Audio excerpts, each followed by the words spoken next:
Hey, what's up, y'all? This is Alan. I'm gonna do a quick video to show you how I made these threaded spikes. It's out of some 1/4-inch nuts and a piece of 3/8 round stock. But I got 2 nuts here with a screw in them. I got them clamped together so I can tack them.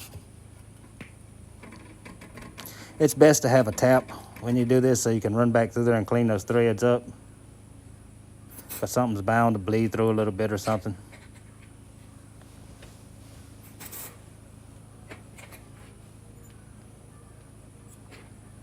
But I tacked those 2 sides, and you can kind of see that I gouged the open side some. That way I can get some weld down in there.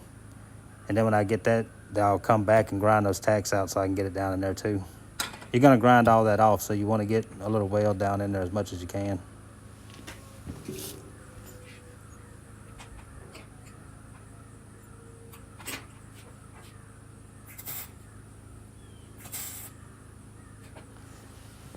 Then I'm gonna cool it off. I'm gonna tap that thread in, and I ran a screw through it, and I got the screw in the end of the drill.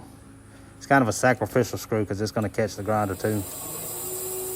And then just running the screw and the bench grinder, or the drill and the bench grinder at the same time, kind of popped out of there. It will pop out sometimes, but if you use a longer screw, it won't. And just get it down, get the bulk of it off, because you're still gonna have more grinding. Here I ran a screw up through the table, and I screwed that little piece down on there. And this is a piece of 3/8 rod that I'm just welding to the top of it. Bevel the end of that 3/8 rod also, because you're gonna grind that out, and you wanna get some weld down in there.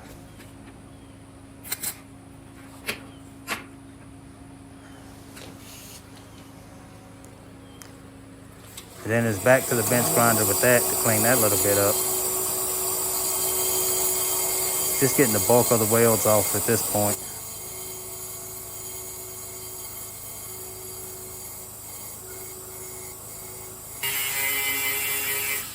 Come back over, I cut them at 2 inches. That's just the length I was kind of wanting.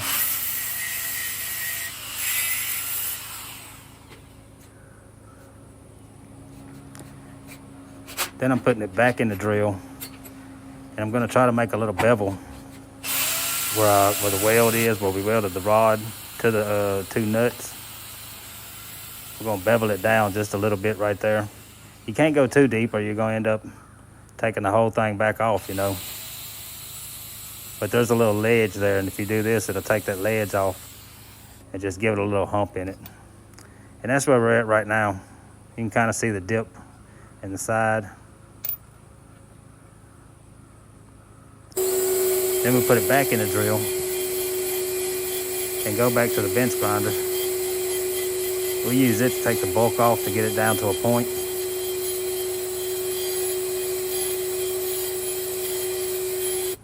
Then after you got it down, that's kind of what you got. It's kind of rough looking. But if you had a flap disc or something on there, you could use it. I'm gonna use these to sand it off. I just had that palm sander one. That's a 40 grit, and then a 600 grit piece of sandpaper. I'm doing this with the stuff I had in the shop, you know. I didn't go get anything extra for it.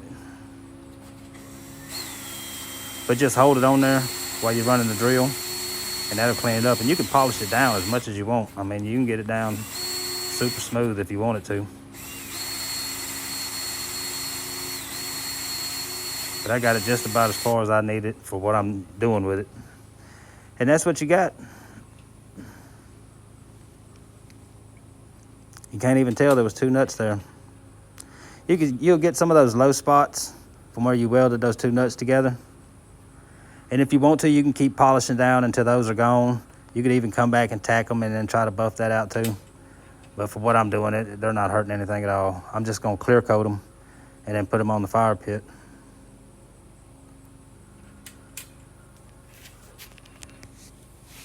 You can get a lot of little spike studs, but they're usually small thread for leather and stuff. And they just don't work so well for some of the things I do. This is where they're going at right here. But anyway, that'll do it on this one. If you're new to the channel, please like and subscribe, and we'll see you on the next one.